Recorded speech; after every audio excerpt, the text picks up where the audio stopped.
nécessaire pour les recruteurs d'être innovants sur le marché du recrutement, car c'est ce qu'attendent actuellement la nouvelle génération de candidats. Alors c'est pas que les méthodes classiques sont plus efficaces, c'est qu'aujourd'hui l'internaute il a changé.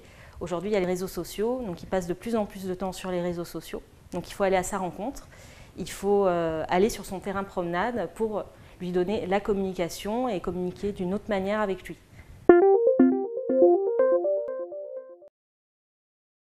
Alors pour le groupe Crédit Agricole, nous avons mis en place une campagne de communication sur Facebook.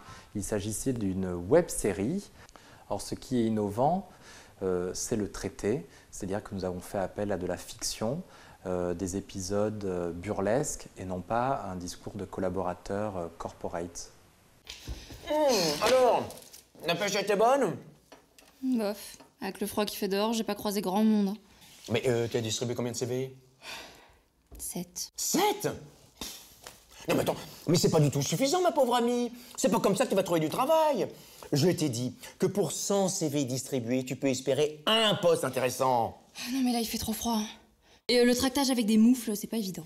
Pour BT, on a imaginé de faire un challenge. Donc on a appelé le BT Cyberdéfense Challenge. Et c'est en fait de dire et d'essayer de motiver sur leur terrain les informaticiens pour leur dire on va vous teaser et on va vous faire défier les experts BT. L'idée du concours, c'était en fait de mettre dans une salle à la fois les candidats qui devaient défendre leur système et puis les hackers BT. Et pendant 3 heures, les candidats devaient essayer de défendre leur système et de parer aux attaques des experts BT.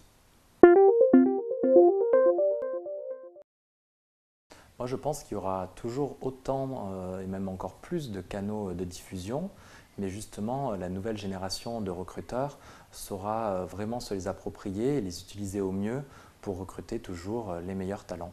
Le plus important, ça reste quand même les relations humaines et qu'il faudra toujours que RH et candidats se rencontrent en vrai.